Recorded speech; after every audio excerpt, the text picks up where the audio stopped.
Eu estou testando o som do microfone aqui do notebook. Eu vou gravar lá e depois eu gravo aqui só o áudio. Eu esqueci também. A gente tem que... Esqueci. Mas beleza. Bom, vamos continuar então. Só vou lembrar algumas coisas importantes. Pentateuco. 5 primeiros livros da Bíblia. Josué. Pentateuco, 5 primeiros livros da Bíblia.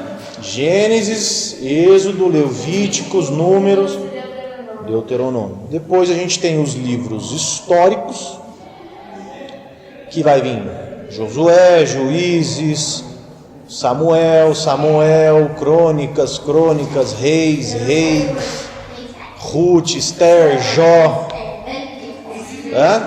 Depois a gente tem alguns poéticos, Salmos, Cantares. E o livro de Jó também é considerado um livro poético, viu? Na verdade, o livro de Jó é um livro poético, não é um livro histórico, não. Salmos, Cantares e... esqueci o outro, mas beleza. Temos os profetas. Fala um profeta maior aí. João. Tá sabendo legal. Um profeta maior. Isaías. Não, esse aí é um profeta menor. Isaías, Jeremias, Ezequiel e Daniel, profetas maiores. O resto, Sofonias, Malaquias, Oséias, Naum, Ageu, Abacuque, Malaquias, falei já, e outros. Baruque, tem um livro de Baruque, sabia? Baruque foi um personagem, ele é intermediário com a Bíblia, mas ele não é um livro canônico. O que é canônico? Não importa agora, porque depois eu falo sobre isso.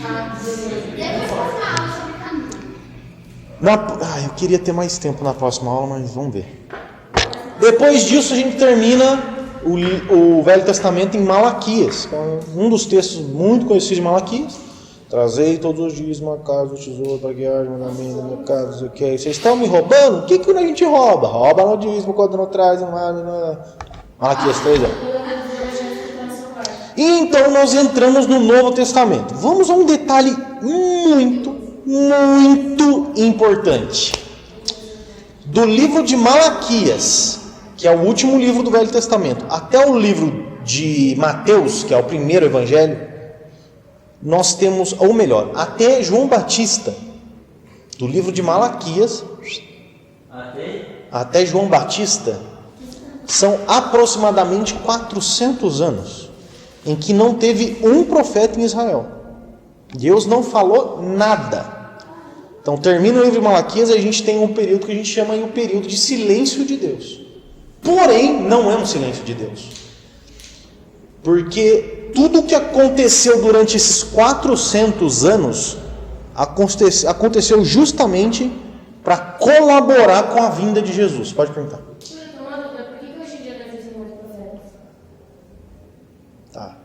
Depois eu respondo isso. Eu vou terminar aqui e eu respondo para você.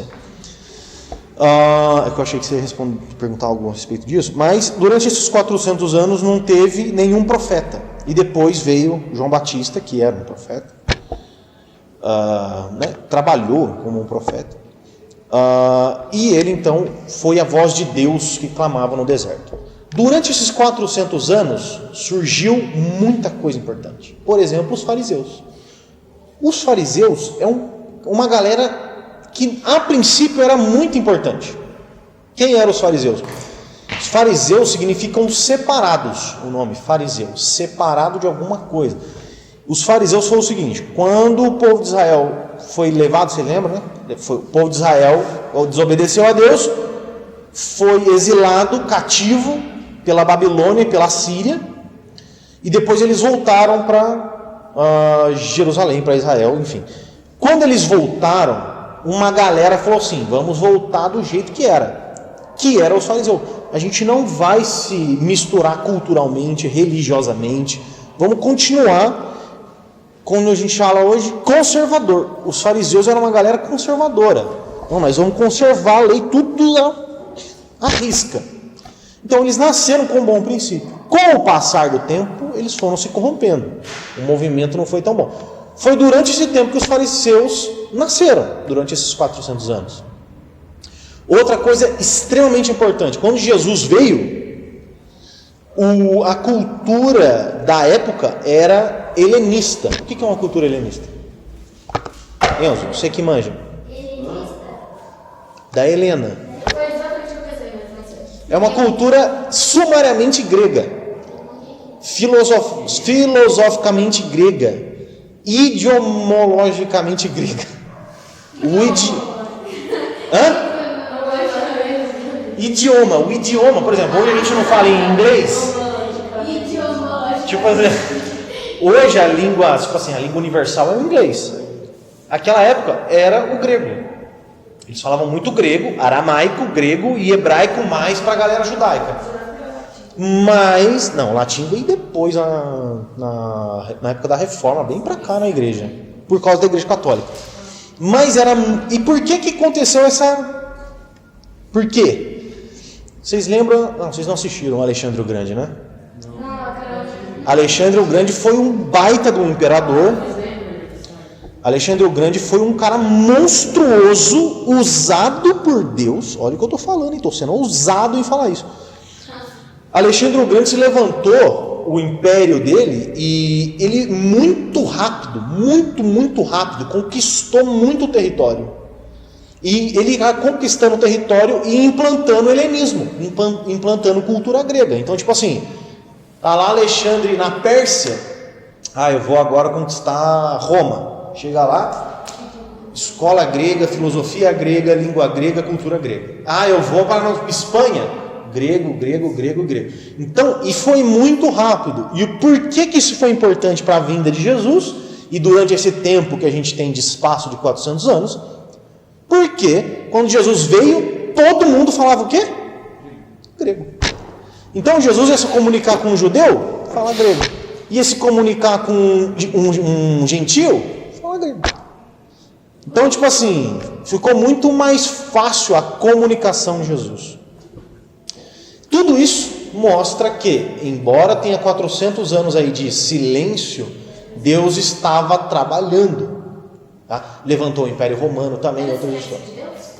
Silêncio de Deus, né? É uma lacuna que a gente tem onde não tem texto inspirado e texto escrito. Nunca ficou tanto tempo assim sem um profeta em Israel, por exemplo. E durante esse tempo não teve. Então a gente tem 400 anos de... Durante esse tempo a gente teve os Macabeus. Se você pegar a Bíblia católica, tem o livro dos Macabeus, que não é um livro inspirado, mas é um livro histórico. Tem muita verdade lá, entendeu? Então, assim, são livros legais de se ler, não de se ter como regra de fé. O livro católico tem 3 a mais do livro. 7 a mais. 7? Por que eu não falei isso? Porque, a gente vai voltar aqui. Tem 7 livros que fazem toda a diferença. Vamos fazer uma aula de cultura guerras, é isso? Eles têm todos os nossos livros, mais 7. E por que tem por que tem esses outros livros? Diz a lenda, que a gente precisa estudar sobre isso, mas diz a lenda que a Igreja Católica, ela canonizou. O que é o cânon? Sabe o que é cânon? Sim. O que é cânon? É o que é canônico para a história, né? Isso. Cânon. Mas o cânon que eu falo, o cânon bíblico, é tipo assim, cânon significa cana. E a cana era uma régua de medir. Uma régua. Tudo que se encaixa na régua está dentro. Então, por exemplo, por que esses livros aqui estão dentro? Porque se encaixam no cânon. O cânon nada mais é do que um conjunto de critérios estipulado pela igreja para definir esse livro é de Deus. 1 Coríntios tem que estar. Depois a gente fala mais sobre isso. Não precisa escolher isso. Sim, porque foi um concílio da igreja. Dependendo dos pilares. Exatamente. Por exemplo, a gente pega um livro de Paulo, 1 Coríntios, por exemplo, e pega um livro, o Evangelho segundo Tiago. A gente não tem. Mas tem esse livro. Evangelho de Pedro, por exemplo. Aí quando você lê o Evangelho de Pedro e as cartas de Paulo, você fala assim, não está batendo. Está meio estranho. Tira. É como se fosse uma lenda. Mas como eu estou falando, tem um critério, vários critérios. Todos os livros da Bíblia se encaixam nesses critérios. Por isso que nós temos 66 livros. Depois a gente fala que isso é história da igreja, gente. Mas o que eu quero dizer para vocês cânon é Régua de medir. Eu estava falando Da igreja que tem mais. Da igreja católica que tem mais A Igreja Católica, depois dos primeiros séculos, eles começaram a ter muitos problemas com a Bíblia como a gente tem hoje. Por exemplo, como é que eu vou justificar a adoração aos santos? Como é que eu vou justificar a adoração aos santos? Se eu na Bíblia só tem coisa contra. O que eu faço? Entendeu? Ah, mas eu preciso justificar uma doutrina que não... Tem livro histórico. Então, não tem. Só que tem alguma. O que aconteceu? Eles fizeram uma reunião para inserir outros livros na Bíblia, porque precisavam de respaldo bíblico para justificar suas práticas. O que eu quero dizer com isso? A igreja, ela surge da Bíblia. A nossa fé, ela surge da Bíblia. A Bíblia emana a nossa fé. Ela é a nossa regra de fé. O que a Igreja Católica fez? Vamos colocar na Bíblia a nossa crença. Então nós vamos fazer a Bíblia falar o que nós acreditamos e não vamos acreditar no que ela fala. Tipo a adoração de Maria. Exato. Eu não sei direito, a gente tem que estudar isso, não vai, nossa, é muito tempo. Isso. Mas Marcos é irmão de Jesus, né? Na verdade, sim. que nem os católicos sabem disso, porque eu tenho uma amiguinha, ela é Católica aqui. Católica. Eles ficam todo churrasco, coisa que tem em casa, ou na casa deles, sempre acaba no assunto religião. Tá. Sempre tem. Certo. Nessa, eles ficam perguntando da nossa e a gente pergunta deles. Meu pai fica lá excluído lá com coisinha assistindo o jogo. Vai ficar coisa. Tá. E daí, Prossiga. meu tio, ele perguntou, por exemplo, como funciona o batismo de vocês? Chegou uma hora, minha mãe perguntou assim, Quebrado. por que vocês acreditam na Maria? Daí a minha tia, ela começou a falar, mas ela falou, sei lá, sabe? Porque Mas isso. eles não têm uma... Daí ela falou assim, porque vocês não têm um negócio na Bíblia dizendo que adorar a Maria... Na próxima aula, qual vai ser a nossa aula? Eu falei para vocês no dia do jovens. Porque não pode ter nossa dona. Por que não pode ter ministério de dança? Eu falei sobre isso? Falou pra mim.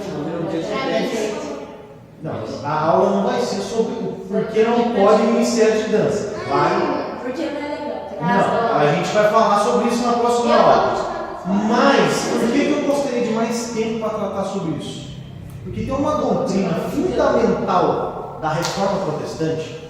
A reforma protestante, ela trouxe 5 pilares fundamentais para a nossa fé. Que são os 5 solas. Já ouviu falar dos 5 solas? Não. Nós vamos estudar isso para a honra e glória de Deus, que vocês nunca mais vão se desviar na vida de vocês. 5 solas. O que é sola? Somente. Sim. 5 solas. Sola Escritura. Somente a Escritura. Solos Cristo. Somente Cristo. Sola Fide. Somente a fé. Só lhe deu glória. E sola gratia. Sola graça. Somente a Deus a glória. Estes 5 pilares é o punhal que nós damos na Igreja Católica. Por quê? O primeiro é só a Escritura, somente a Escritura. Por que a Igreja Católica faz o que ela faz? Porque eles não adotaram só a Escritura. Eles são Escritura e tradição da Igreja. E às vezes, ou a maioria das vezes, a tradição da Igreja sobrepõe a Bíblia. Por exemplo, como é que você justifica o Papa com a Bíblia? Não tem como. Por que tem o Papa? Concílios, reuniões e tradição da Igreja. A tradição da Igreja sobrepõe a Bíblia. Então é por isso que... Por que adora a Maria? Tradição da Igreja. Mas a Bíblia não fala para adorar. Não, mas é a tradição da Igreja. Quando Martinho Lutero veio, ele veio... Martinho Lutero não, mas a Reforma Protestante, né? Martinho Lutero não catagolou esses 5 solas.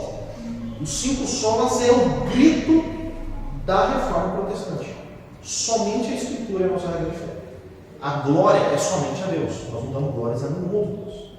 A salvação é somente pela fé, é somente pela graça e é somente em Cristo. Isso daqui, qualquer religião ou fé que se baseie nesses 5 pilares, provavelmente é uma igreja que a gente pode confiar. Provavelmente. Por exemplo, os adventistas, eles acreditam nisso. Mas tem umas paradas que eles fazem que eu não acredito, porque tem muito adventista no céu.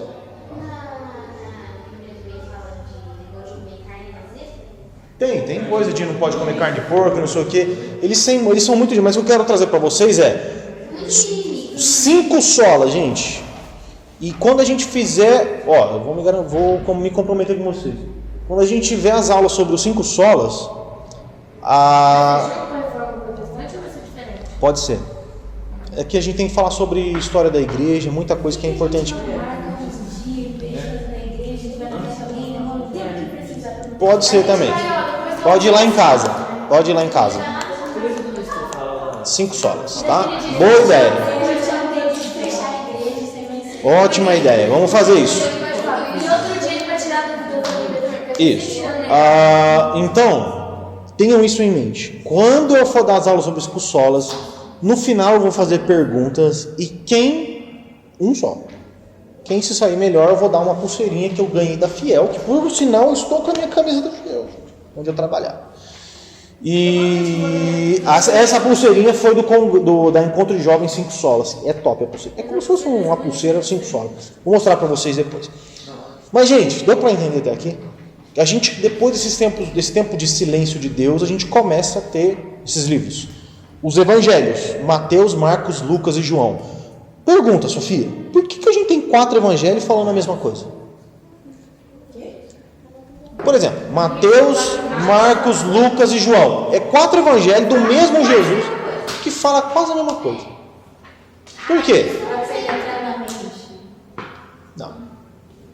A gente vai falar sobre isso, tá? Eles falam um pouco diferente. É um pouco diferente. Mas eu vou explicar para vocês o porquê, tá? Não, só em Mateus tem. Os livros do Novo Testamento foram escritos pelos discípulos de Jesus. Eles queriam que os outros ouvissem a respeito da nova vida que é possível através da morte e ressurreição de Jesus. O quadro que segue mostra os diferentes grupos de livros que compõem o Novo Testamento. A outra parte não importa. Só um detalhe, gente, que eu esqueci que eu vou terminar. Por que eu comentei da aula que vem sobre a questão da dança e do sola escritura? O sola escritura é fundamental para a gente retirar as nossas doutrinas. Por que a minha doutrina eu venho no culto e adoro a Deus, eu tenho fé, eu faço boas obras, doutrina, a ceia, por exemplo, batismo, porque eu tiro da Bíblia. A questão o sola escritura, mais uma vez, é um punhal na barriga do ministério de dança. Por quê? O ministério não existe isso. Então, a gente vai. Aí a minha intenção é mostrar para vocês o que é o sola escritura, mostrar para vocês os argumentos de quem fala a favor de dança, ou a favor de teatro, ou a favor de qualquer arte no culto, e depois a minha refutação, para vocês entenderem. Não. Mas depois a gente vai falar sobre isso. Vamos continuar aqui, Evangelhos. João, Marcos, Mateus e Lucas. São 4 evangelhos que falam quase a mesma coisa. Está conseguindo ver aqui? Tá? Deixa eu afastar isso daqui. Falam quase a mesma coisa. História. Nós temos um livro histórico, que é o livro de Atos. O livro de Atos conta o início da igreja primitiva. As cartas paulinas, que são o principal grupo de doutrina que a gente tem, são as cartas de Paulo. As cartas gerais, ou a gente poderia falar de cartas pastorais, né? Tem também as cartas pastorais que eu esqueci de pesquisar aqui, mas é o Emerson que fez isso aí. A gente tem Hebreus, Tiago, Pedro, 2 Pedro, 1, 2 e 3 João e Judas, que não é o Judas que traiu Jesus, é o Judas outro. E o profético, que é o Apocalipse de João. que... Então, esse Apocalipse geralmente traz essa sensação. É uma mensagem... Depois a gente fala. Mas da hora ler, cara. Mas não é nada, é que assim, geralmente se tem uma... Nossa, eu lembro quando eu estava na escola, um amigo meu falou assim, você sabia que quem leu o Apocalipse fica louco? Você é crente, você é louco, já, filho? Vamos lá, vão anotando aí, se vocês quiserem, vão anotando. Os evangelhos. Mateus. Este evangelho cita muitos textos do Velho Testamento. Ele se destinava primordialmente ao público judeu. Olha só, atenção. Isso são detalhes importantes dos evangelhos. O evangelho de Mateus ele se destinava principalmente para os judeus. E é por isso que você vai encontrar mais conteúdo voltado aos judeus do que, por exemplo, aos gentios, aos gregos. Então, por exemplo, quando você olha o Sermão do Monte, o Sermão do Monte é uma empunhalada nos fariseus, que eram o quê? Beleza? Para o qual apresentava Jesus como Messias. Isso também é um detalhe importante. Além de ser para os judeus estavam presos pelo Império Romano. Sabe? Esses Roma vieram ali. Pô, a gente tem que pagar tributo para os caras. Mano, tem que vir logo esse quem? O Messias. Só que na cabeça dos judeus, o Messias era político. Era um Messias que ia vir com a AK-47 dando tiro em todo mundo. Só que o livro de Mateus traz Jesus, o Messias, prometido nas Escrituras, baseado no Velho Testamento. Então Jesus é o Cordeiro de Deus que veio tirar o pecado do mundo. Você fala, meu Deus, é esse o Messias? Não traz evolução? E basicamente Mateus vem trazer isso para a gente. Perceber Jesus como um ungido, um enviado de Deus, e mostrar isso baseado no Velho Testamento, mostrando para os judeus. Tá? Na história de Jesus, desde seu nascimento até sua ressurreição, e põe ênfase especial nos ensinamentos do Mestre. Beleza. Marcos, considerando esse aqui, o livro de Marcos na verdade, Marcos ele foi um escritor, mas o Evangelho de Marcos é, entre aspas, o Evangelho de Pedro, porque Marcos foi o escritor de Pedro. Então Pedro, Marcão, escreve aí, ó. Beleza, Evangelho de Marcos, considerado o mais antigo de todos os evangelhos, destinado ao público romano. Ele apresenta Jesus como filho do homem. Olha só, vocês já viram uma Bíblia falar assim, filho de Deus, filho do homem. Em algumas situações, quando a Bíblia fala assim, ó, filho do homem, na verdade ela quer dizer filho de Deus. E quando ela fala filho de Deus, na verdade ela quer dizer filho do homem. Por exemplo, quando eu falo assim, você é o filho do cão. O que eu quero dizer com isso? Que você não é filho do diabo, mas que você faz coisas que se assemelham ao seu pai, que é o cão. Percebeu? Quando eu vejo o Enzo falar assim, você é filho de Deus, de fato, você é filho de Deus. Mas eu estou querendo dizer, não que ele veio gerado de Deus, que Deus é o pai biológico dele. Não. Está dizendo de uma forma conotativa. Exatamente. Filho de Deus. Quando Marcos escreve Jesus como filho do homem, ele está falando que Jesus, ele está escrevendo Jesus como filho de José e Maria? Mas filho de quem? De Deus. E o problema é que Jesus, como filho de Deus, é uma empunhalada no imperador romano. Quando ele fala assim, olha, Jesus é o filho do homem, ele está querendo dizer que Jesus seria o próprio Deus, ou o próprio Filho de Deus, detentor de todo o poder do próprio Deus. E naquela época, quem que era o monstrão que deveria ser adorado? O imperador romano. Só que aqui, Marcos vem mostrar para os romanos que adoravam o imperador que Jesus é o Filho do homem, o moço sagrado. Beleza? Anuncia a boa notícia a respeito de Jesus, dando atenção especial à sua atividade constante e à sua autoridade. Jesus vai de um lugar ao outro anunciando a vinda do reino de Deus, ensinando, fazendo milagres e curando os doentes. Isso aqui também é interessante. Uma das ênfases de Marcos também é mostrar Jesus como servo. Abre aí o livro de Marcos, primeiro versículo. Porque ele fala, não vim para ser servido, mas sim para servir. Marquinhos, livro do Marquinhos. Marcos o quê? Marcos, acho que é um mesmo. Marcos 1. Que escrito?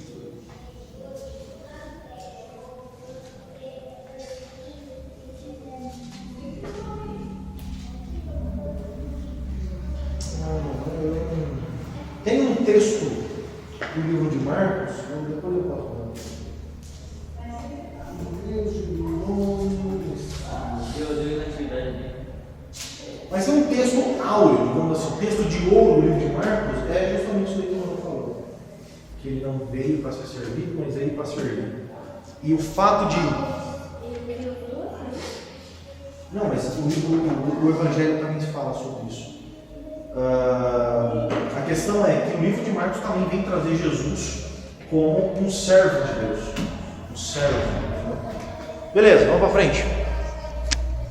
Lucas, Sabe quem era Lucas? Lucas era um médico. Também, depois o Lucas aqui. Mas Lucas era um médico e é por isso que o livro de Lucas é o livro mais rico em detalhes sobre Jesus. Ele era médico e detalhe, por ele ser médico, ele não viu, por exemplo, Jesus. Ele não andou com Jesus. Ele ficou sabendo de Jesus. E então ele redigiu como Jesus, se ele não estava com Jesus. Ele, por ele ser médico, ele tinha facilidade de escrever. E ele chegou na galera. Você ficou sabendo de Jesus, né? Você viu ele. Conta a história dele também. Foi assim, ele foi um jornalista, praticamente. Entrevistador do polícia, ele tem o Evangelho de Deus. Neste Evangelho é enfatizado como a salvação em Jesus está ao alcance de todos, destinada aos gregos, já mudamos, falamos dos romanos, falamos dos judeus e falamos agora dos gregos. Ele apresenta Jesus como Filho de Deus. O evangelista mostra como Jesus estava em contato com as pessoas pobres, com a necessidade, todos mostram isso. Mas a questão é que o livro de Lucas, por ser destinado aos gregos, o que os gregos eram? Pegou isso? Pegou assim? Cabeçudo. Esse é inteligente. Os gregos eram isso aqui, ó. Mano, você precisa me convencer com um argumento muito bom. Platão. Aí o que acontece? Gente, o que eu quero que vocês percebam é, olha só, por que os evangelhos são tão parecidos? Dizem que os quatro. Se a gente lê corrido, é quase a mesma coisa. Quando você lê com essa perspectiva, você vai falar assim: o evangelho de Lucas dá porrada nos gregos, dá porrada o evangelho de Marcos nos romanos, e o evangelho de Mateus dá porrada nos judeus. Então, assim. E o João dando frente. E o de João dá porrada meio que de uma forma geral, porque João é o que mais fala de Jesus e o processo de crucificação dele. Né? Mas a questão é, o fato de Lucas ser médico e ter feito esse trabalho jornalístico, esse trabalho minucioso, detalhado, foi para os gregos, porque essa é a exigência dos gregos. Então Lucas escreveu isso e falou: mano, deixa eu escrever o evangelho para os gregos. Toma, otário, toma. Isso, entendeu? João, o evangelho de João, escrito aos crentes pela sua forma, se coloca à parte dos outros três. João organiza sua mensagem enfocando os 7 sinais que apontam para Jesus Cristo, Filho de Deus. Seu estilo literário é reflexivo e cheio de imagens e figuras. João é o que mais fala sobre o processo de crucificação, da traição, etc. Detalhe importante, teologia para vocês: existem os evangelhos sinóticos. O que é sinótico?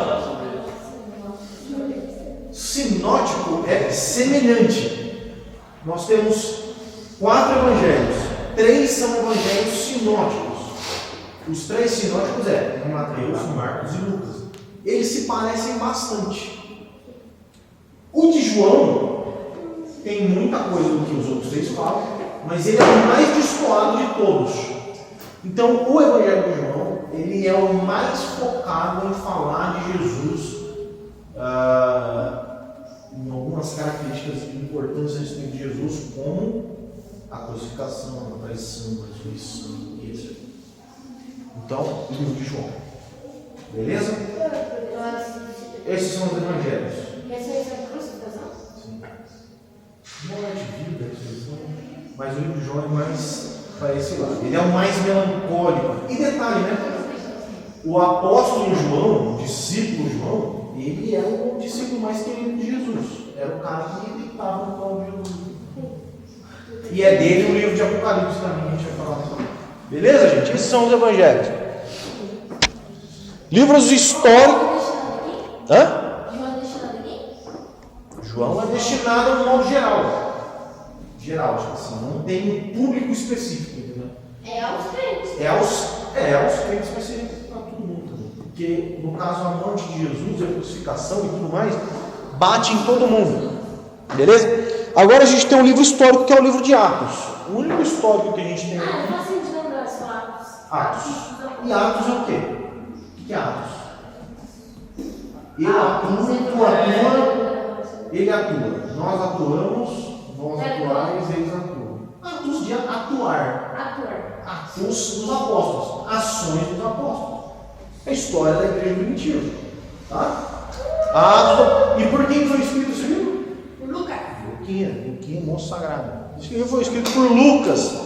Para ser um complemento ao seu evangelho. Ele relata eventos da história e da ação da igreja cristã primitiva, mostrando como a fé se propaga no mundo mediterrâneo de então.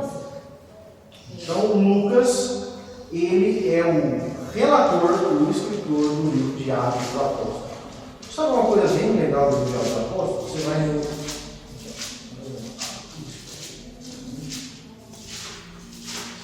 O livro de Atos dos Apóstolos, ele termina da seguinte forma: durante 2 anos, Paulo morou ali numa casa. Quem morou? O livro de Atos dos Apóstolos, Atos 28 e 30. Durante 2 anos, Paulo morou ali numa casa alugada e recebia todos os que iam vê-lo. Ele anunciava o reino de Deus e ensinava a respeito do Senhor Jesus, falando com toda a coragem e liberdade. Qual que você? 28 e 30. Então, Aí, fala sobre os apóstolos. fala sobre o apóstolo. Só que o detalhe aqui é que não tem amém no final. O livro não acaba. Fala assim, ó, o Paulo estava lá e pegava todo mundo, show de bola. Ele falou a mim, não? Praticamente todo. E esse não? Esse não. Gente, Por quê? Continuidade da igreja. A impressão que dá é isso. Entendeu? Por exemplo, olha o livro de João, como termina. João fala de Jesus, né? Ainda há muitas outras coisas que Jesus fez. Se todas elas fossem escritas, uma por uma, acho que no mundo inteiro caberiam os livros que seriam escritos. Enfim, acabamos de falar de Jesus. Terminei. mas falou a mim. Não falou amém, mas ele dá uma continuidade. Quando se a continuidade fosse nossa, Exatamente, o livro de Atos é isso. Final. O livro de Atos é tipo assim, como se fosse, né, gente? Eu não estou falando que é. Mas a impressão que a gente tem é que, tipo assim, o livro não acabou. Não é que ele não acabou, que continua sendo escrito. Mas a igreja continua ativa. Não acabou o livro de Atos. Entendeu? Embora todos os apóstolos tenham morrido e não existe mais apóstolo hoje. Beleza? Gente, Depois eu fico.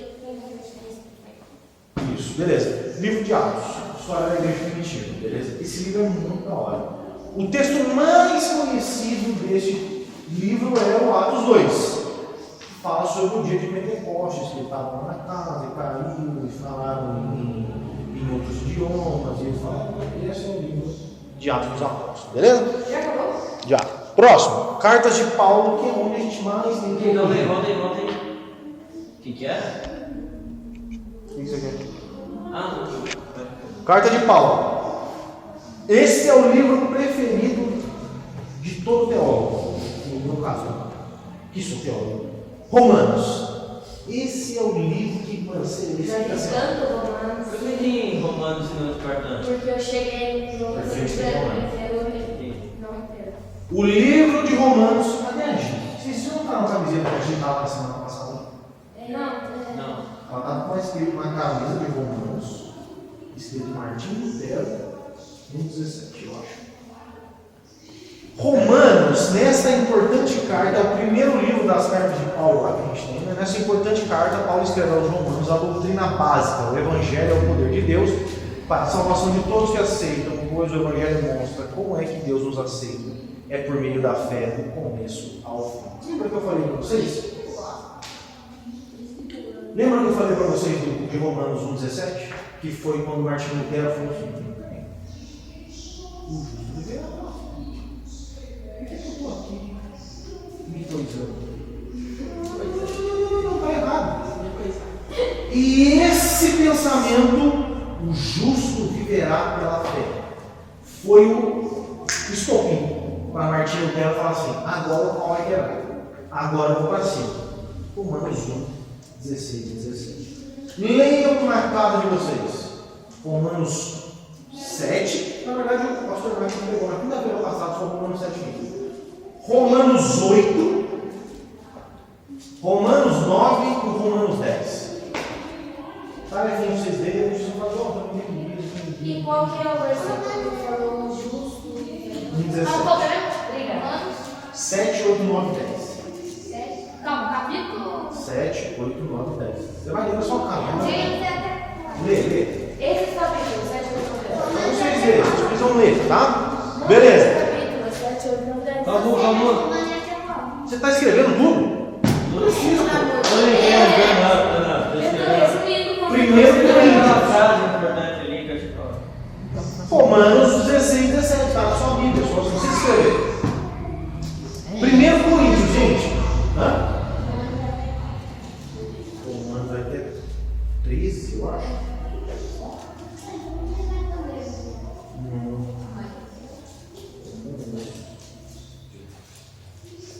Não, vai ter 16. Viajei que eu pensei no outro. 1 Coríntios.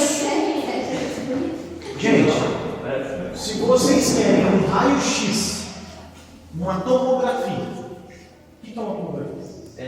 Boa pergunta. O que é um raio-x? Pra ver você? Por dentro.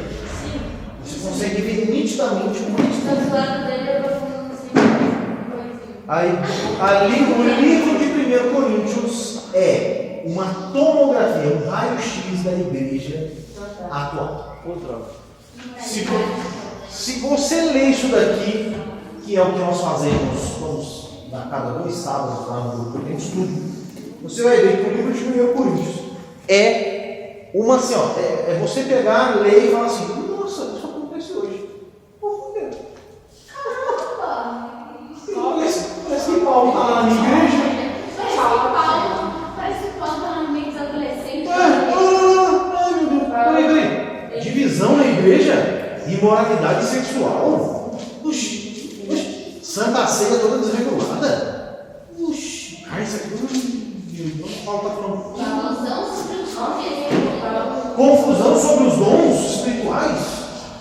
É nego profetizando, é nego rodando, nego pendurando no ventilador, dando mortal atrás.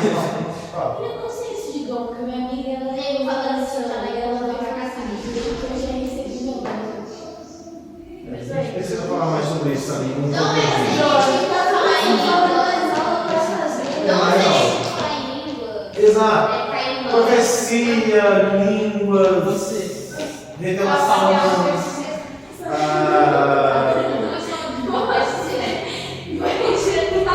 Beleza, gente? Primeiro Coríntios. Carta de Paulo à igreja de Corinto, que era uma igreja. Ó, essa a gente tinha a igreja de Roma, a igreja de Gálatas, a igreja de Éfeso. Essa era de longe a pior de todas. De longe, a igreja de Corinto. E detalhe, ela era a pior e era a que mais manifestava os dons espirituais. Por exemplo, nós temos um caso em 1 Coríntios 5, que fala de um homem que tinha relações sexuais com a sua madrasta. Incesto. Então nós temos esse caso em onde? Em 1 Coríntios. Segundo ele, completamente ficcional. Isso, faz isso. Bom, então essa igreja aqui, velho, Pedra no sapato de Paulo. Igreja de Corinto, beleza? Esse livro aí, lembra aquele filme lá que falou que era ruim? Lembra do moleque com relação com o pai? Sim. Foi esse livro. Esse livro é muito parecido com esse filme. Que ele mostra. Não, o livro não é parecido. Você está pegando um caso do filme separado e falando que tem um caso de incesto lá no filme que é uma nada a ver. Meu Deus, que filme ruim. Mas aqui a gente só trata do caso. Isso não é nem. Não é um incesto como esse filme, por exemplo. Porque esse cara está tendo relações com a mulher do seu pai, que provavelmente é a sua madrasta, não é sua mãe, a mãe dele deve ter morrido, ou enfim. Aí tem esse cara, beleza? Livro de 2 Coríntios. Segunda carta de Paulo aos Coríntios. Nessa carta, o apóstolo Paulo escreve sobre o seu relacionamento com a igreja de Corinto e as dificuldades que alguns falsos profetas haviam trazido ao seu ministério. Relacionamentos da igreja? Relacionamentos da igreja? Eu não vou sentir agora. Relacionamento da igreja. O problema aqui é o seguinte: tinha uma galera lá em Corinto que não aceitava o apostolado de Paulo, ou que às vezes não aceitava as coisas que Paulo falava. Aí Paulo vem com o pé na porta. E do 2 Coríntios tem muita coisa legal aqui também. Detalhe, vamos lá, curiosidades da Bíblia. O livro de 1 Coríntios, na verdade, é o livro de 2 Coríntios. O livro de 2 Coríntios, na verdade, é o livro de 3 Coríntios. O livro de 1 Coríntios foi se perdido. E o livro de 4 Coríntios também pode ser a gente não consegue perdido. Quando Paulo escreveu, nós temos 1 Coríntios. Na verdade, 1 Coríntios é uma segunda carta que Paulo mandou para a igreja de Corinto. Ele já tinha mandado uma antes, só que a gente não teve contato, não sei o que aconteceu, ou até teve, porém não entrou no cano. Ou seja, não é relevante para o cano da igreja. Exato. Mas normalmente se perdeu. História. A gente tem relatos, então, no próprio livro de 1 Coríntios, de que Paulo fala assim: ó, aquela outra carta que eu mandei para você.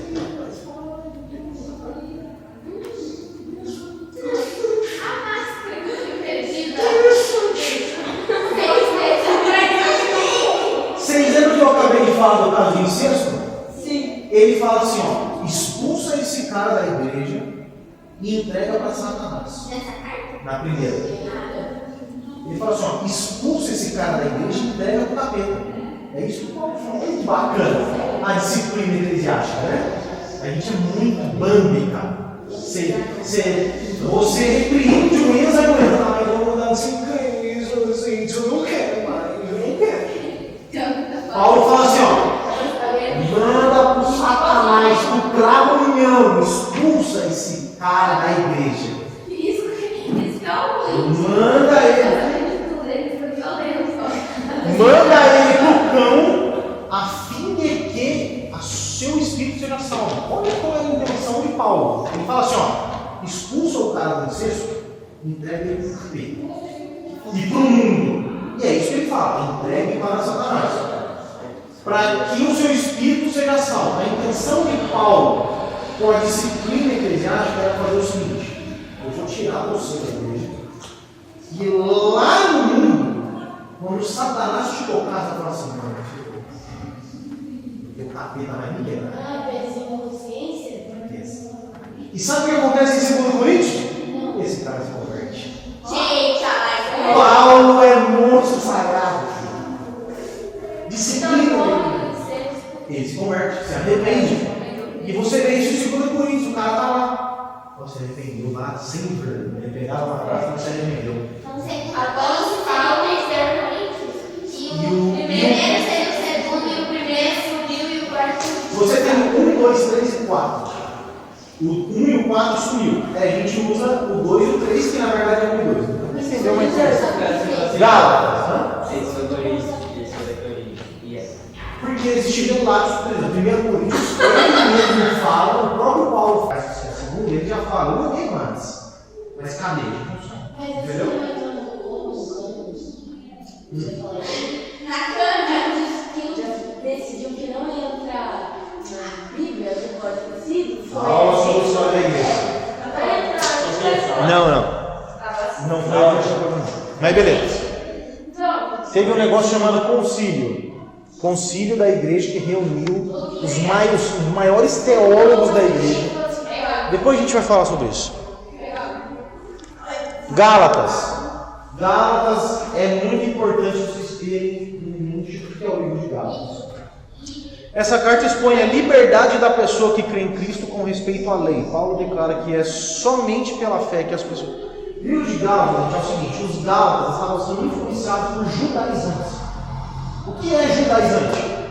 Por exemplo, Jesus veio e morreu na cruz. A gente não precisa mais de sacrifício, não precisa mais do templo, não precisa mais do Santo Santo, não precisa mais de nada. Aí chegou uma galera aqui, depois que Paulo pregou para os Gálatas e abriu uma igreja lá, entrou uma galera lá para influenciar a igreja a voltar às práticas judaicas. Tanto é que ele fala aqui, ó, com respeito à lei, que é justamente isso. Ele queria, esses caras queriam que a galera voltasse para as práticas judaizantes. E Gálatas fala sobre isso. Paulo defendendo a fé, defendendo Cristo, defendendo o seguinte: mano, não tem essa de ai de templo, ai de cordeiro, não tem essa. É o livro de Gálatas. Deixa eu pegar um textinho muito gostoso, gente. Eu adoro os textos bons. Gálatas. Paulo é top, filho. Paulo é monstro sagrado. Porque Gálatas.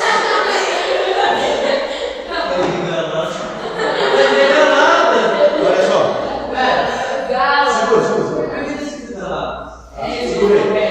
Gálatas 1, olha só. Gálatas 1, versos 6, 7 e 8. Maravilho-me de que tão depressa passeis daquele que nos chamou a graça de Cristo para o Evangelho. Ele está falando assim: eu me impressiono que muito rápido vocês estão largando a verdadeira fé para voltar a sacrificar animais, por exemplo.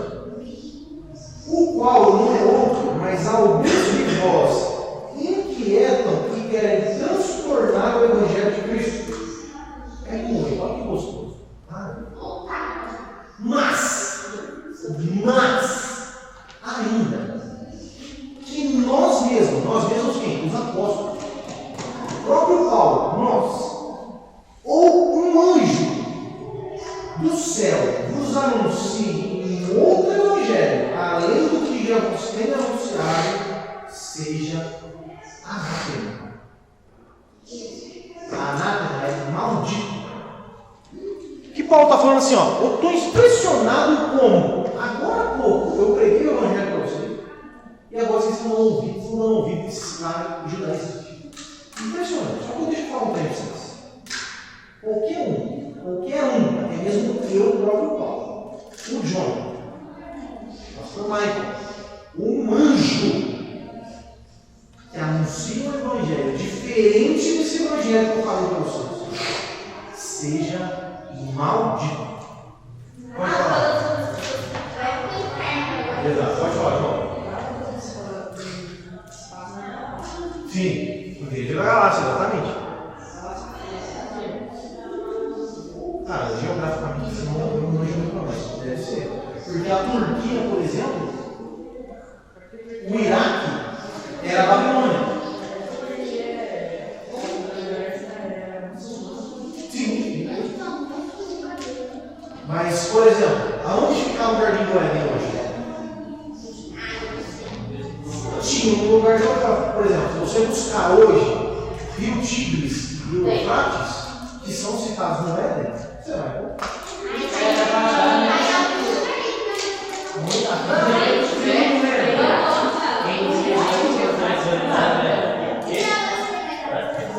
Você acha que o Éden era onde? Um espaço? Era no multiverso? Não. Pode ser na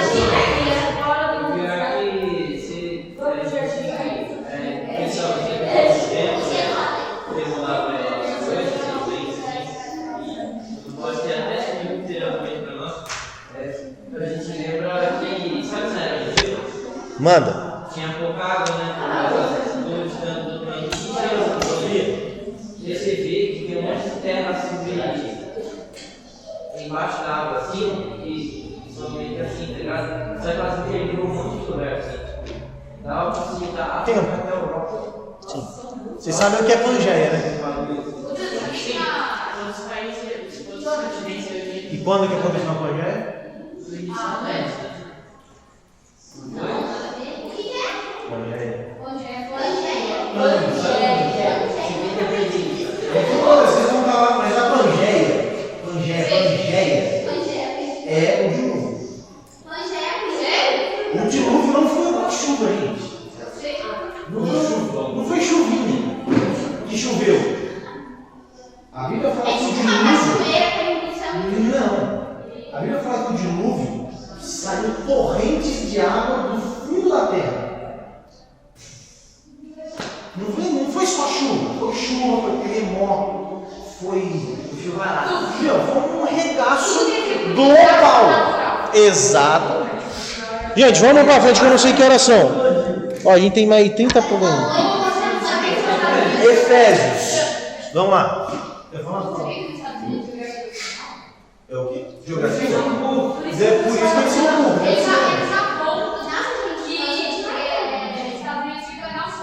Não, eles são burraços. Mas na Espanha você Eles se importam só com a geografia e passam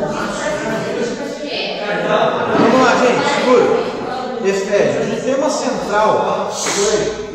O tema central da carta de Efésios é o propósito eterno de Deus. Jesus Cristo é a cabeça da igreja que é formada a partir de muitas nações e raças.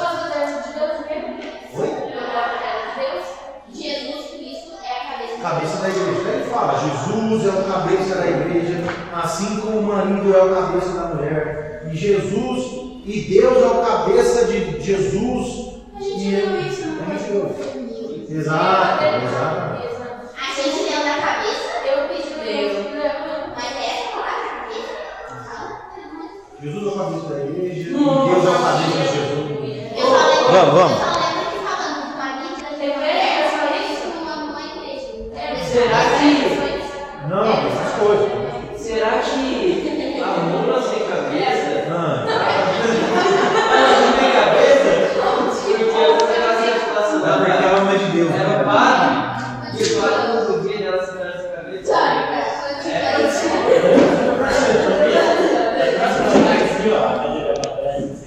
Você já percebeu que o folclore brasileiro sempre tem alguém deformado? Sim. A mula sem cabeça. Saci Pererê, curupira. O Lula não tem dedo. O Bolsonaro não tem cérebro.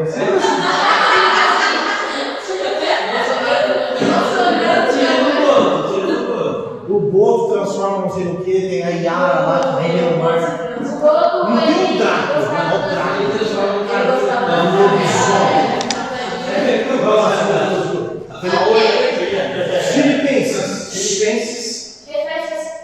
A ênfase dessa carta está no gozo que o crente em Cristo encontra em todas as circunstâncias da vida. O apóstolo Paulo escreveu quando estava encarcerado. Lembra o texto? Tudo posso. Daquele que me fortalece.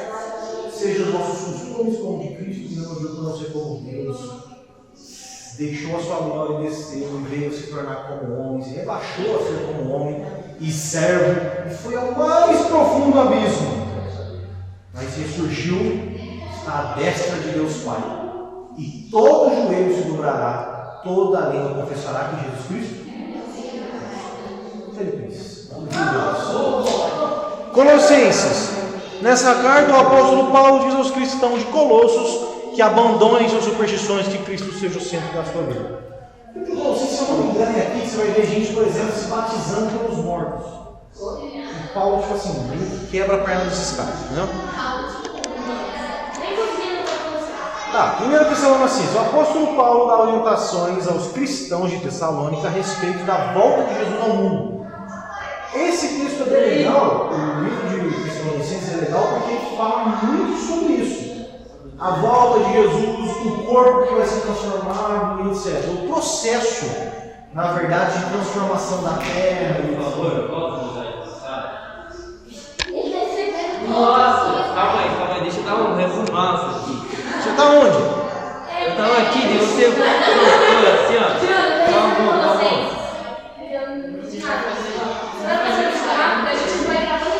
o apóstolo Paulo, ele meio que ele tinha muita superstição, muita igreja, tipo assim, costume pagão na igreja. Por exemplo, como eu falei, eu me lembro, eu tenho que ler tudo isso. Batismo pelos mortos. É uma das doutrinas que Paulo conta. E tinha uma galera se batendo por mortos. Do que? Batismo vicário. O quê? Batismo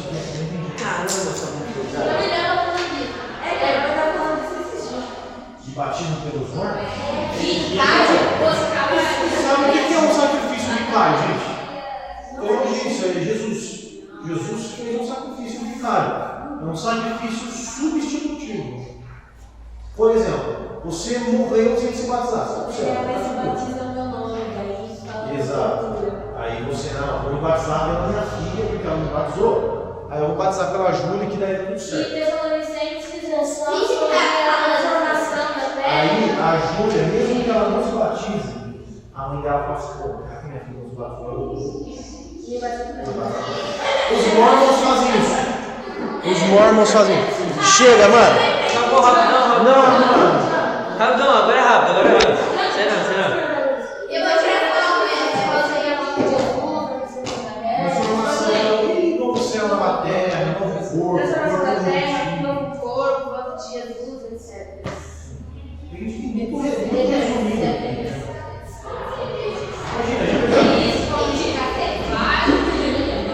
Deu.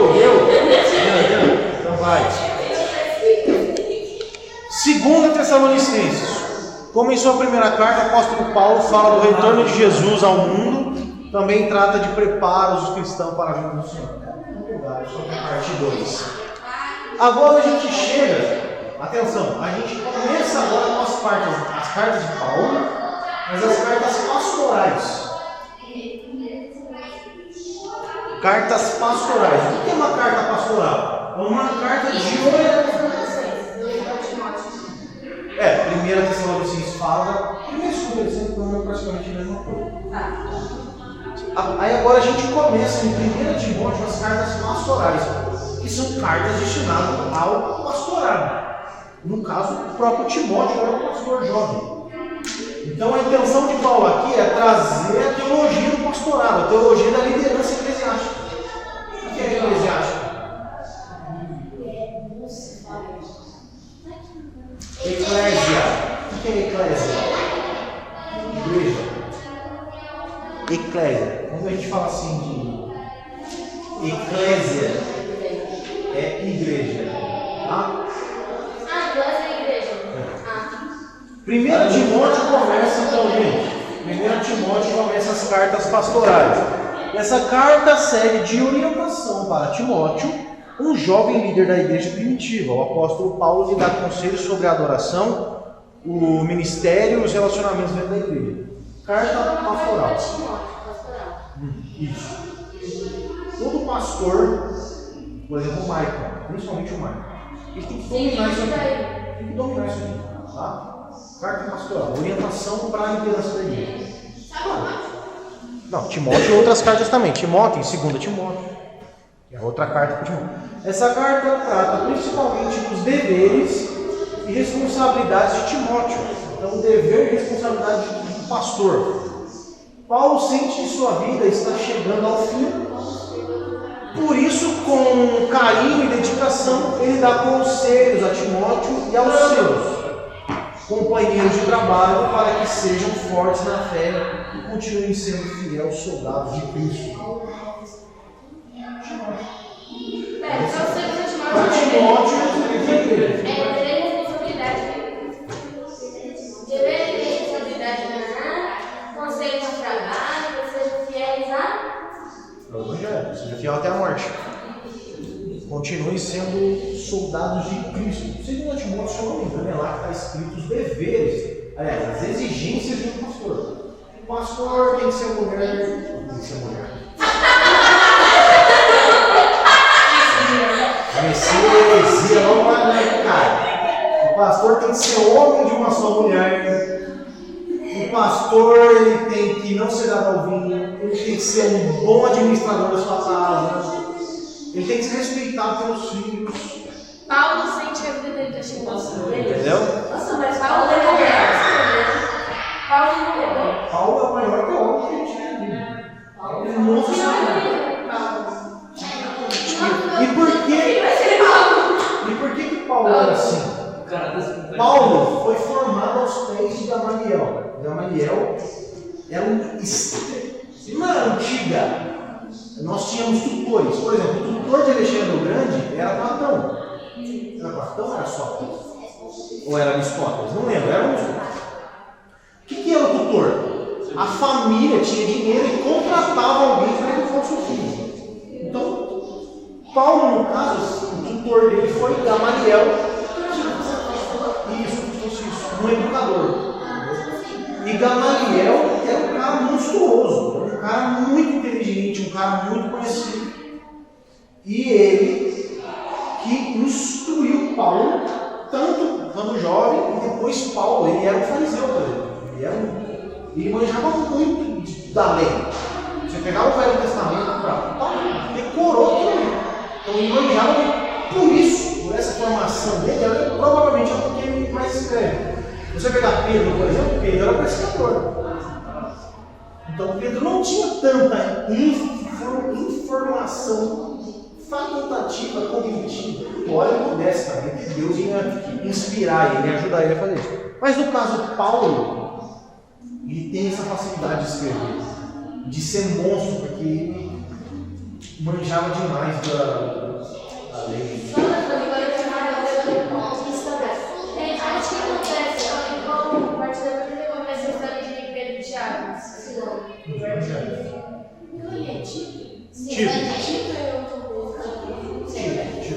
Vamos lá, Tito. Tito era ministro em Creta. Mais uma vez, uma carta pastoral. Paulo recomenda que Tito use sua autoridade para o bem do povo de Deus e que sua maneira de agir seja tão correta que sirva de exemplo para todos. Aí você tampa, né, gata? Tito. Filemon. Gente, agora vamos falar um pouquinho sobre esse Filemon. Filemon é o livro mais curto da Bíblia. Tem um capítulo só.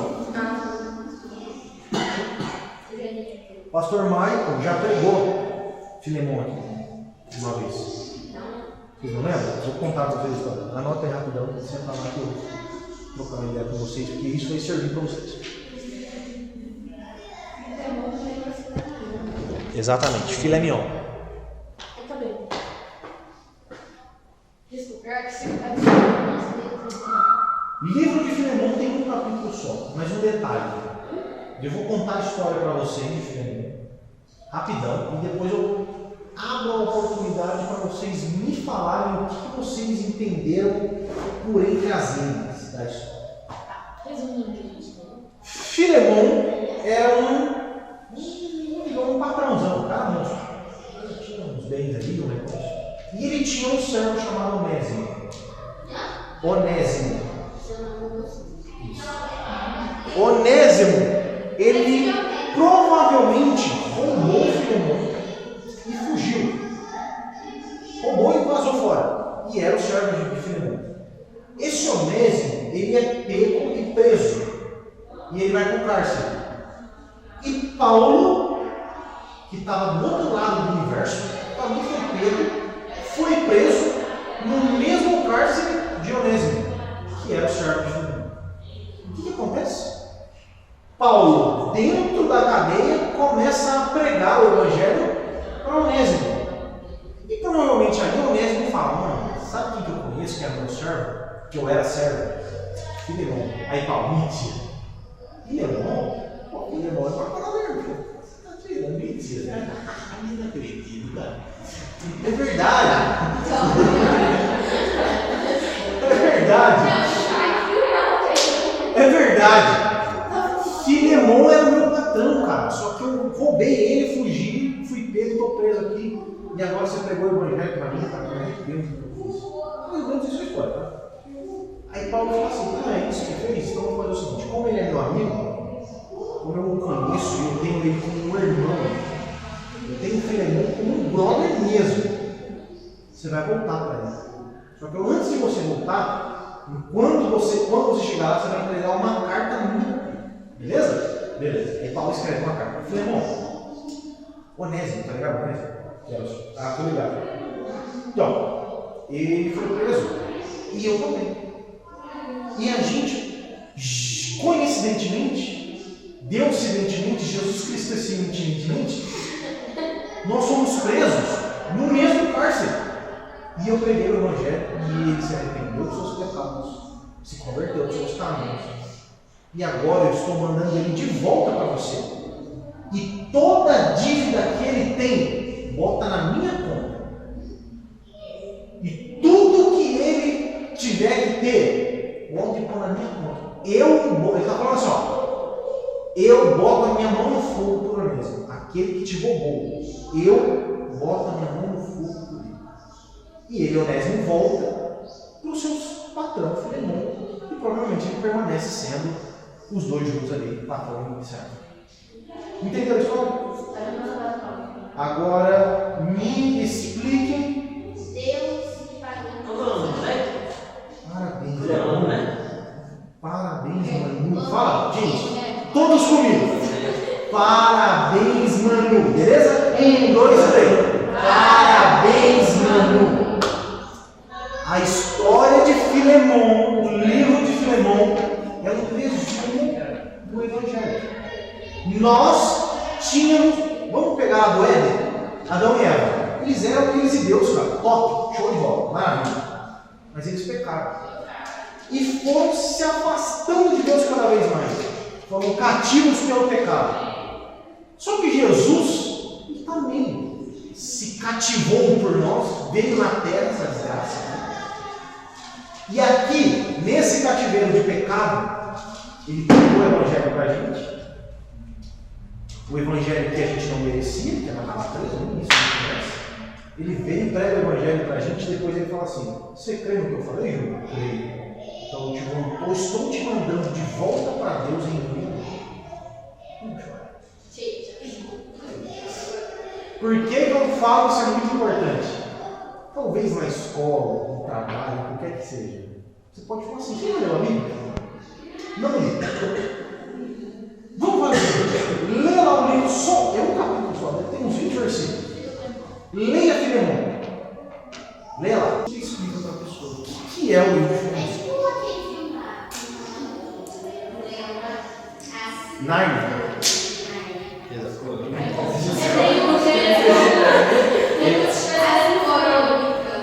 A Bíblia ela tem um negócio chamado tipo e antítipo. O tipo é tipo assim, ó. Abraão, lembra da história de Abraão, que ele vai lá no monte e sacrifica seu filho? Vai sacrificar seu filho? Aquilo é um tipo do sacrifício de Deus e Jesus. Então você vê ali, nossa, só que no caso de Deus Jesus foi sacrificado. O próprio Deus matou o seu filho. Tá? Então você vê, é um tipo, é uma sombra que se concretiza em Jesus. Serviria. Hebreus, isso aqui é importante, que é mais ou menos a mesma coisa de Gálatas. O que era Gálatas mesmo? Livro de Gálatas. Na escola ou no texto ali? Gálatas.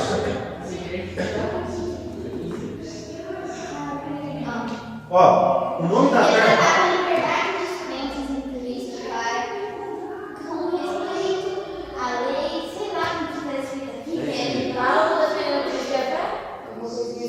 Mas um detalhe importante que era os judaizantes, vocês não notaram. Eu acabei de falar aqui, todo aquele que apresentar o evangelho novo, que não seja isso que eu falei, ainda que seja um anjo, ainda que seja eu, que seja nada. O que era?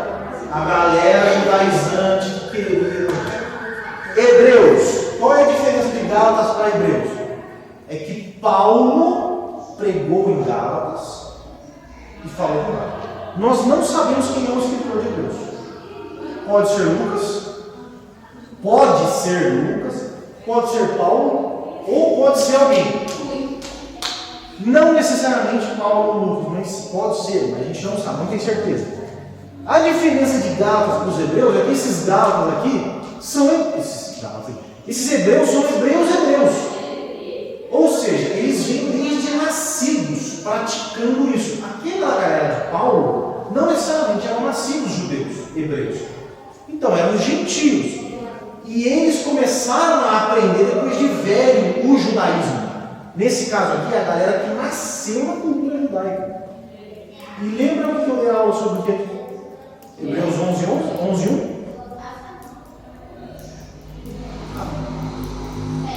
Os heróis.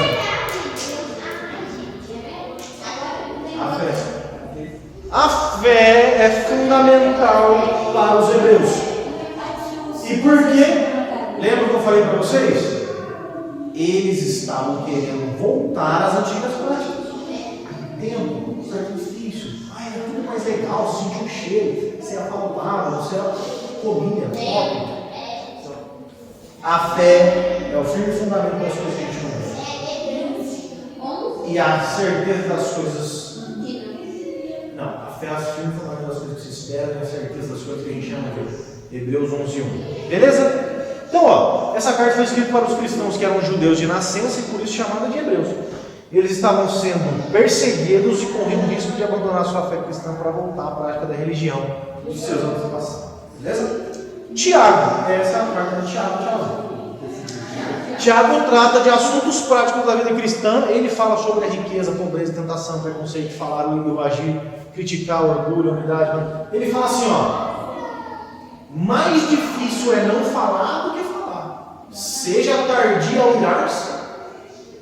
Aliás, é isso, eu não lembro. Ah, eu sou top. Eu não lembro ainda. Mas deixa eu falar uma coisa bem legal pra vocês. Eu acabei de falar do Martinho Lutero. Sabia que Martinho Lutero rasgou o livro do Tiago? Rasgou o livro do Tiago. E por que ele rasgou? O livro do Tiago fala assim, ó. Eu mostrarei para você a minha fé com as obras. Na cabeça de Martinho Lutero, ele acreditava que Tiago estava falando que a fé vem pelas obras, e a salvação pelas obras. Mas não. O que Tiago está falando é tipo assim, ó, se você tem fé, as suas obras vão evidenciar a sua fé, não que elas vão te salvar. Mas como Lutero, a princípio, não fosse isso. Exato.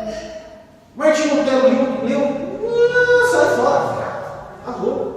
Mas depois eles entraram e falaram assim: não, casa aqui eu mosquei. Livro de Tiago, muito bom esse livro aqui, leia, ele é bem prático. Primeira carta do Pedrão, essa carta foi escrita para confortar os cristãos da igreja primitiva que estavam sendo perseguidos por causa da sua fé. Pedro era bem legal de ler também. Pedro é o cara, os livros de Pedro são bem curtos, dá para ler, tipo assim, rapidão você lê. Segunda Pedro, nessa carta o apóstolo Pedro adverte os cristãos sobre os falsos mestres e falsas doutrinas e os estimula a continuarem firmes na fé e na vida de pureza e dedicação a Deus. Doutrinas e profetas. Mestres, né? Doutrinas, falsos mestres e falsas doutrinas.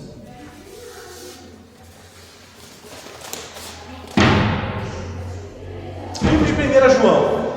Essa carta explica verdades básicas sobre a vida cristã com ênfase no mandamento de amar uns aos outros. Para tomar cuidado com os falsos mestres e falsas doutrinas.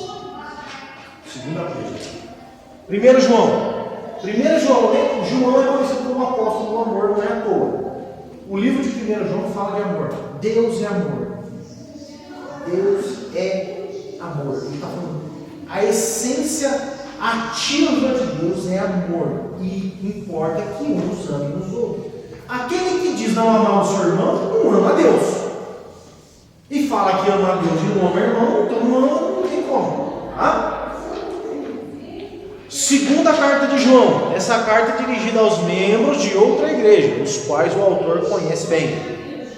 Ele pede aos leitores que amem uns aos outros e que tomem cuidado com certas doutrinas falsas que estão sendo espalhadas pelo mundo. Gente, deixa eu trazer. Isso. Mas deixa eu só trazer aqui, ó, 3 João e Judas.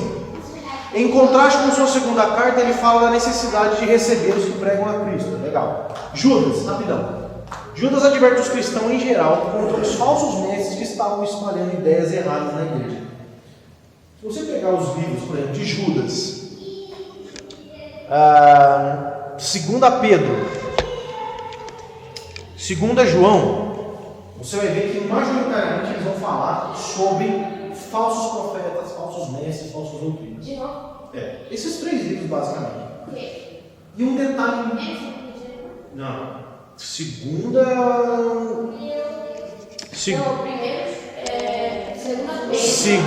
Pedro, 2 João e Judas. Principalmente Judas, tá? E então 3 João o quê? 3 João aqui, ó. Ele é um contraste com a segunda carta que ele pede a necessidade de receber os irmãos. De hospitalidade com os irmãos da fé, que às vezes são coisas, enfim. Tá? Deixa eu falar sobre Judas e os outros que eu falei aí. A Bíblia fala de disciplina eclesiástica. O que é disciplina eclesiástica? Acabei de falar o que é eclesiástica. Disciplina eclesiástica. Disciplina na igreja. Existem processos de diferentes situações de disciplina na igreja. Mas existe um processo, uma situação na igreja, que se você vai pegar, por exemplo, o livro de Judas, ele fala assim, ó, não anda junto, não cumprimenta, não come, passa de longe, não ajuda. Que são quem? Os falsos mestres.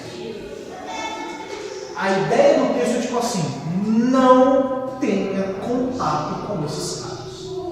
No caso de 2 João aqui, que a gente viu, 2 João, ele vai tratar com um negocinho, uma galera chamada gnósticos. Eu vou falar? Gnósticos. Ou agnosticismo. O gnóstico, ele era majoritariamente uma doutrina grega que pregava a sabedoria e a transcendência do corpo a distinção, a descolação do corpo físico com o não físico, que seria a alma e o espírito. Deixa eu explicar. Os gnósticos achavam, por exemplo, que Jesus ele não poderia ter encarnado porque o corpo é matéria ruim.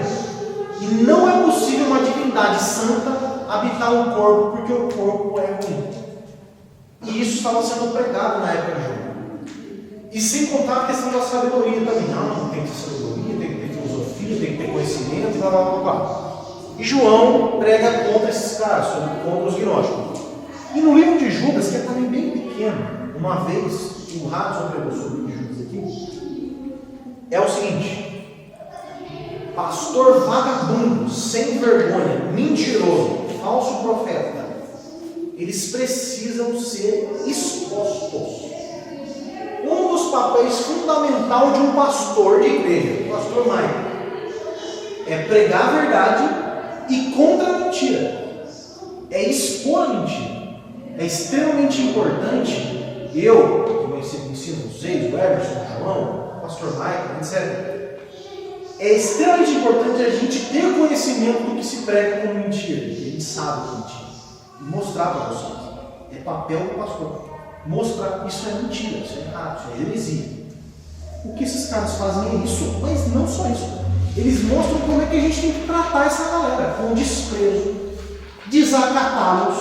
Vocês são vagabundos, sem vergonha. Se isso se converter, vocês vão para o inferno.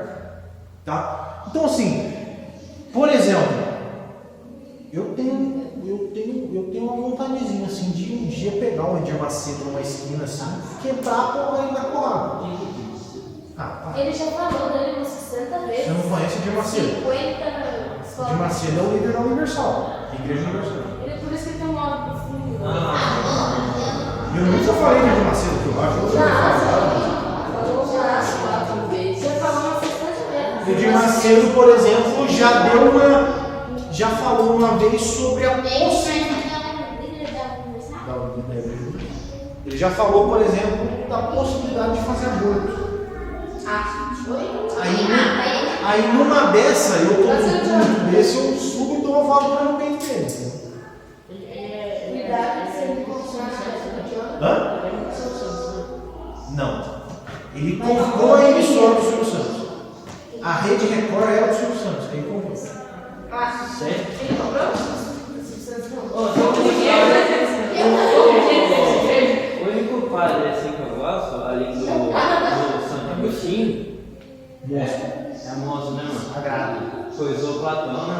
Aprendi Tá hoje. vestindo um monstro.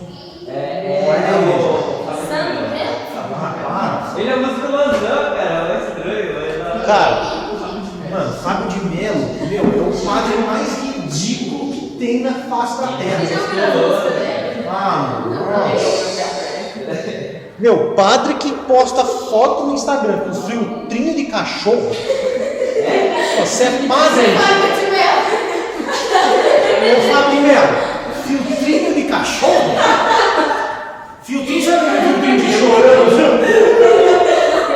Vira homem, você é padre, irmão. Padre Mello é o padre Paulo Ricardo. O padre Paulo Ricardo chega aqui, ó. Ele entra aqui. Só a igreja católica que salva e os protestantes vão tudo pro inferno. Você não se arrepende. Acabou, filho.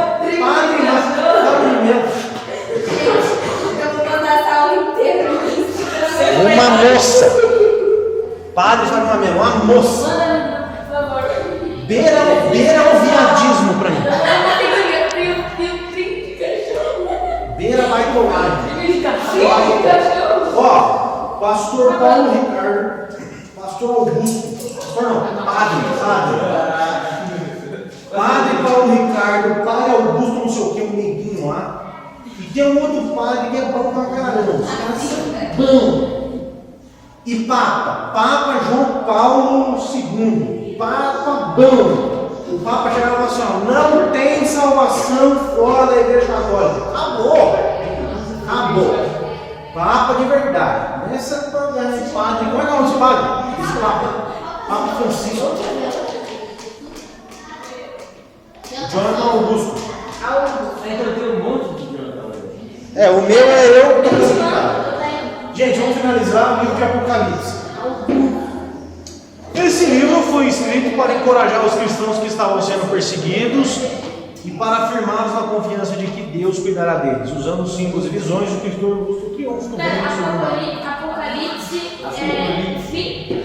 Apocalipse é a cidade do vilão lá da DC.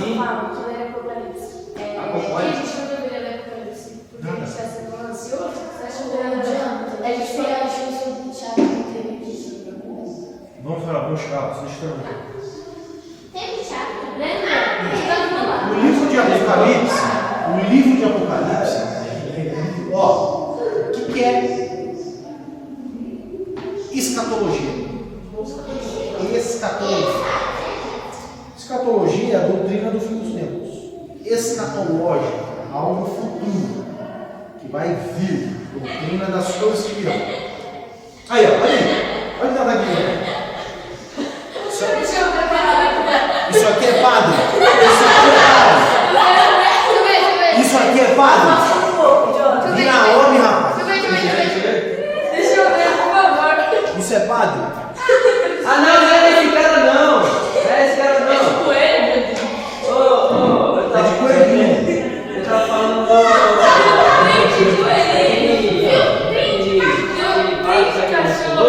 ele era mó murchadinho assim. Passa esse é o padre Marcelo Rossi. É, esse mesmo, esse que é padre. Padre Marcelo. Gente, vamos voltar aqui. Apocalipse. Escatologia, doutrina do fim dos tempos, futuro. O nome, né, mesmo? Apocalipse, na verdade, ele se chama o livro da revelação. Você pegar a Bíblia em inglês, por exemplo, a Bíblia americana, não está escrito Apocalipse. Está escrito Revelation. A música vai ao meio. Revelations, livro das revelações. E deixa eu explicar para vocês o básico do livro de Apocalipse. O livro de Apocalipse tem aproximadamente 22 capítulos. Aproximadamente tem 22 capítulos. O livro de Apocalipse tem um monte de gente que interpreta ele de um monte de gente. Eu interpreto o livro de Apocalipse da forma mais simples que tem, que é a mesma história sendo contada de diferentes modos. Vou explicar. Se você pegar o livro de Apocalipse e começar a ler, você vai ver que vai ter uma primeira parte que vai contar a história da perseguição da igreja, da volta de Jesus e do novo céu e nova terra. A segunda parte do livro é a mesma história, com uma perspectiva diferente. Igreja perseguida, Jesus salva a sua igreja, leva ele para o céu. A terceira parte do livro, que é uma quantidade de capítulos, a mesma história. Igreja perseguida, não está. E tipo, né? É tudo. 22 capítulos que são divididos em partes. Eu não sei de que capítulo para capítulo da primeira parte, depois. É a mesma história sendo contada de maneiras diferentes. No começo você vai ver, Mas por de exemplo. maneira certa. Sim. Não é tipo. Por exemplo, numa determinada parte você vai. Outra maneira de se pensar, talvez. Ele Não é não, de se pensar não. mostraria pensar. Não. É assim, ó. Vou contar uma história para você. É assim, vamos lá. Primeiro, no começo ali você vai ver as cartas sendo enviadas para as igrejas. Aí a igreja de Éfeso, a igreja de Laodiceia, depois fala que, por exemplo, João vê Jesus no céu, com um pé de latão reluzente, olho de fogo, uma espada na mão, top. E o Jesus abre os livros, e o livro da vida, e começa a salvar a galera. João vê isso. Acho que é um grimório pensando nele. Tá, beleza. Vamos supor, acabei essa parte da história, beleza? Vou contar essa mesma história de um jeito diferente. Jesus, ele vai até a terra, salva a sua igreja, que estava sendo perseguida, leva para o céu. No céu, ele faz a separação, faz separação, não, já salvou a sua igreja, mas aí ele começa a distribuir o seu galardão para aqueles que foram salvos, que estavam com o nome lá no livro da vida, e inaugura o novo céu na terra. Legal. A mesma história, numa perspectiva diferente. O capeta começa a tentar a sua igreja, começa uma tribulação grandiosa contra a igreja, muitos e muitas pessoas, e começa a cair sobre a terra a ira de Deus. A ira de Deus é tão cabulosa nessa época que vai acontecer, que o texto relata o seguinte: aqueles que eles vão tentar fugir da ira de Deus, sabe como? Eles vão entrar debaixo de uma montanha, imagina o Everest. Eles vão cavar um túnel no Everest e falar assim: Everest, caia sobre nós. Caia sobre nós. Porque provavelmente isso aqui é mais leve do que a ira de Deus. Esse é o nível do que vai acontecer.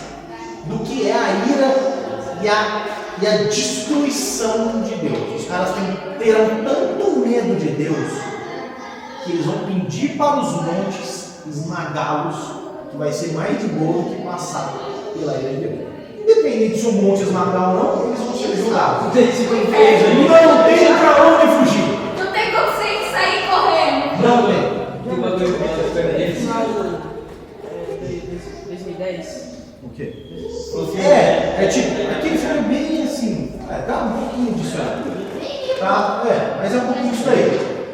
Detalhe.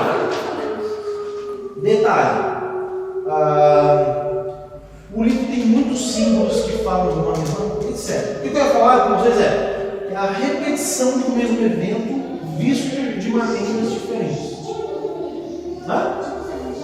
Tipos evangélicos. Exatamente. Tá bom. Beleza, gente. Só alguns detalhes sobre o livro de Apocalipse. Não é um livro fácil de ler, porque tem muitos símbolos, muita coisa lá que tipo assim, estrela, chifre, e a besta que sobe do mar, e são vários e vários símbolos que você encontra o significado deles na cultura judaica e no templo. Então ele fala de um monte de coisa lá que para você compreender melhor, A cultura. isso. Deus não respondeu da Sofia, lá que não existe profeta. Tá. E a Lina sobre João, será que a gente sendo humano, não irá se não A gente vai perder nada. se Deus não acontecer, será que a gente consegue achar o Achar o pelo menos o meu irmão? achar ele. Como assim? Eles são peixes que estão. Leviatã e Behemoth provavelmente eram dinossauros. Vamos falar, isso é outra coisa também que eu tenho que dizer. Os dinossauros conviveram com os humanos. Dinossauros.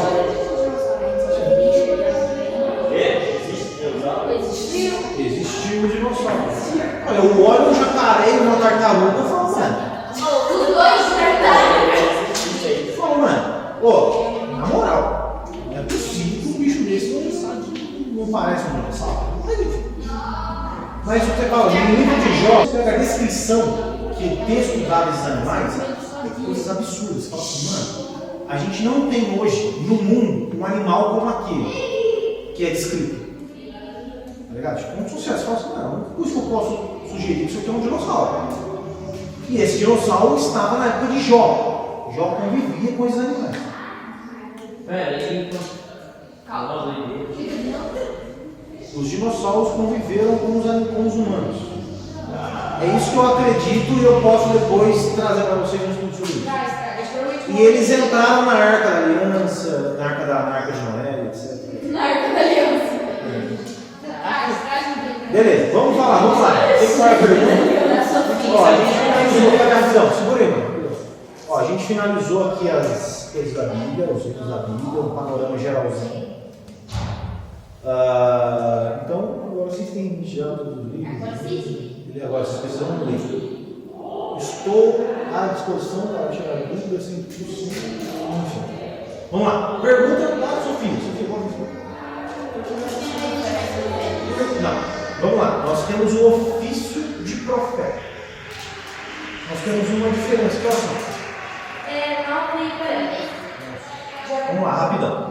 Nós temos uma diferença. Temos uma diferença entre o profeta do Antigo Testamento e do Novo Testamento. O profeta do Antigo Testamento, ele vinha geralmente com uma palavra corretiva, de ameaça, e ele vinha como uma autoridade do próprio Deus falando com ele. Não que os profetas do Novo não sigam, mas ele vinha como tipo assim, ó, Deus está vindo aqui e vai quebrar. E eles tinham então uma função de alerta. Tá?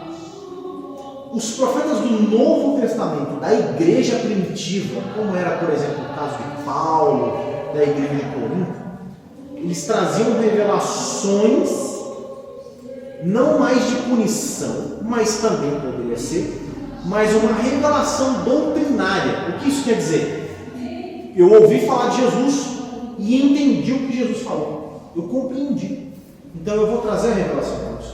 O entendimento, ou poderia ser como no caso de Paulo, Paulo aprendeu um monte de coisa que Jesus não falou. Ou seja, ele recebia a revelação do próprio Deus, falando assim, ó, é assim, assim, assim, assim, assado.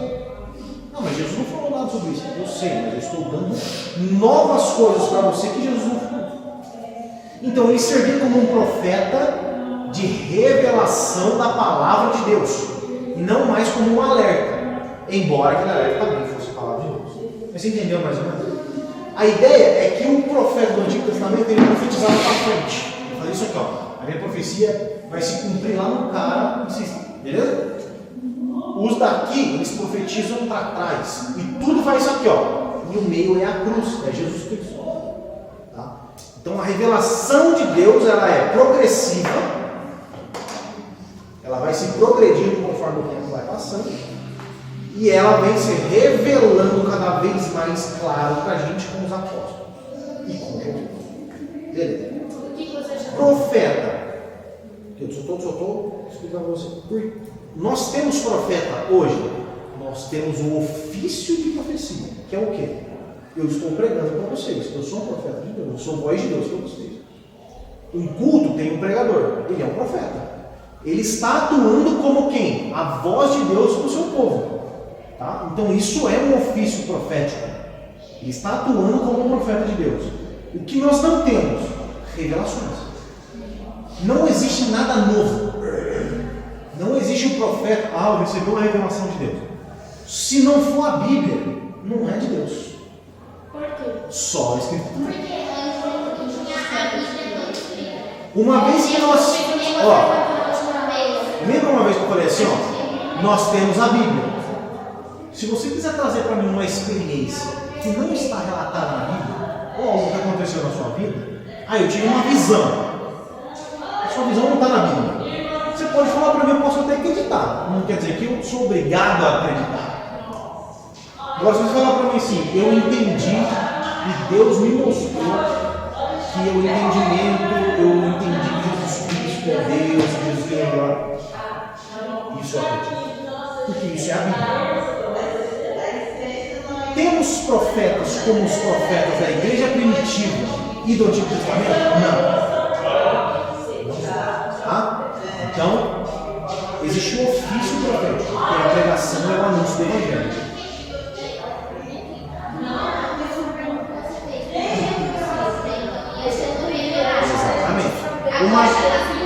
Exatamente. Aí a gente pode entrar na questão do cânon, que foi uma reunião da igreja, que eles definiram criteriosamente, e nós acreditamos que Deus é que levantou essa reunião. E Deus está, durante a história da igreja, preservando a sua palavra, através da igreja. Deus utiliza a igreja para preservar a sua palavra. Então nós acreditamos que... Por que a gente acredita nesses 66 livros? Porque nós acreditamos que Deus preservou sua palavra nesses 66 livros. E teve uma reunião onde homens de Deus se levantaram para falar assim: vamos atribuir os critérios dos livros que serão canônicos para a nossa igreja. Tá? O que você achou da... Teatro. E nós vamos falar um pouco sobre isso na próxima aula. Nós vamos falar sobre arte, de uma forma geral. Teatro. Qual o teatro que falou? O teatro do... 27. Teatro quanto encenação. Teatral. A arte teatro. Mais nada. Agora, atuação. Cenário, atuação, luz, mais ou menos. O teatro como doutrina. Ok. Você falar é isso? Sobre a palavra ou sobre o jeito que as pessoas Mas se tiver alguma dúvida em específico? Não é uma dúvida, mas isso. Tá, estou falando. A encenação, o teatro em si, a arte. Mais ou menos.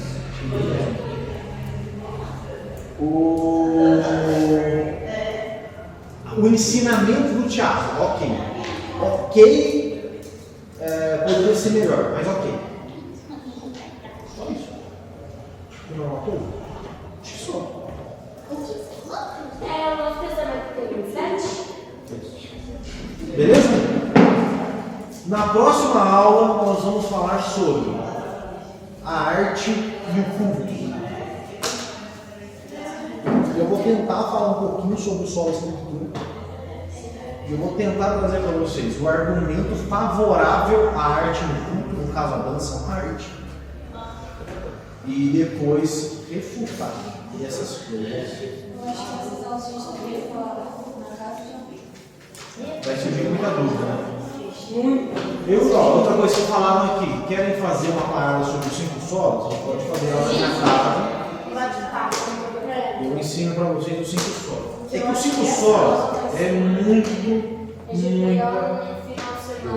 Tipo, você tem que falar um dia sobre isso. Agora você falou. Tinha sermão um monte, que teve um monte. Eu vou fazer aqui para fazer teologia. Ano que Com vem. 16. Então, os 5 solas é fundamental para a reforma protestante. Vamos passar as férias na casa de Jana?